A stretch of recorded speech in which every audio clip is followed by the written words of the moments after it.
मई 1999। कारगिल की बर्फीली पहाड़ियों के ऊपर रात असामान्य रूप से शांत थी। लेकिन उस सन्नाटे के भीतर कहीं एक ऐसी आवाज छिपी थी जिसे अगर सही समय पर समझ लिया जाता तो शायद पूरे युद्ध की दिशा बदल सकती थी। भारतीय वायुसेना के एक मॉनिटरिंग स्टेशन में बैठे रेडियो ऑपरेटर की नजर अचानक एक अजीब सिग्नल पर टिक गई।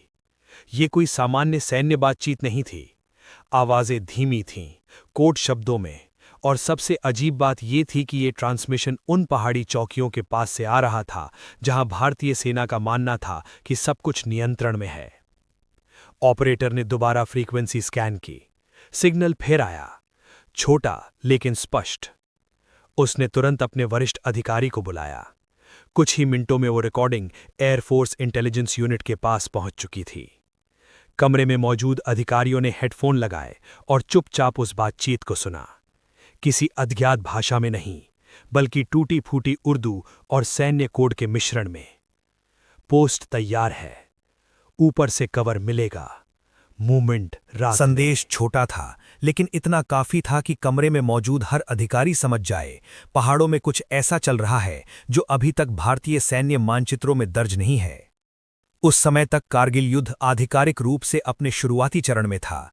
भारतीय सेना को यह स्पष्ट हो चुका था कि कुछ ऊंची पहाड़ी चोटियों पर घुसपैठ हो चुकी है, लेकिन सवाल ये था, ये घुसपैठ कितनी बड़ी है? क्योंकि कारगिल की पहाड़ियां साधारण पहाड़ नहीं थीं, ये 16 से 18 हजार फीट ऊंचाई पर खड़ी पत्थर की दीवारें थीं, जहां सांस लेना भी मुश्किल होता है। ऐसी जगह पर लंबे समय तक टिके रहना बिना बड़ी तैयारी के लगभग असंभव था। फिर ये अज्ञात रेडियो ट्रांसमिशन क्या संकेत दे रहा था? एयरफोर्स के विश्लेषकों ने रिकॉर्डिंग को कई बार सुना। फ्रीक्वेंसी का स्रोत ट्रायंगुलेट करने की कोशिश की गई।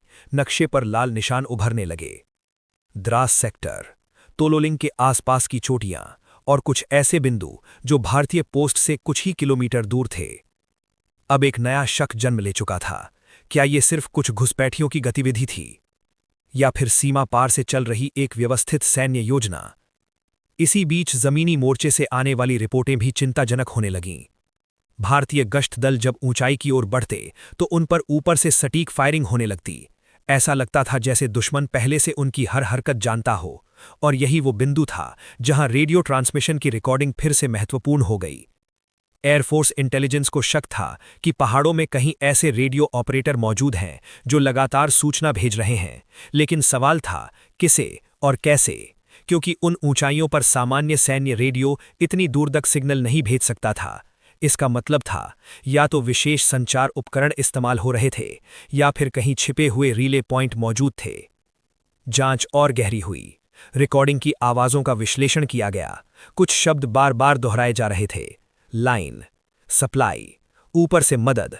इन 3 शब्दों ने सैन्य विश्लेषकों को सबसे ज्यादा चिंतित किया, क्योंकि अगर ऊंची चोटियों पर बैठे लोगों को नियमित सप्लाई मिल रही थी तो इसका मतलब था कि ये कोई छोटी घुसपैठ नहीं थी, ये एक संगठित ऑपरेशन हो सकता था।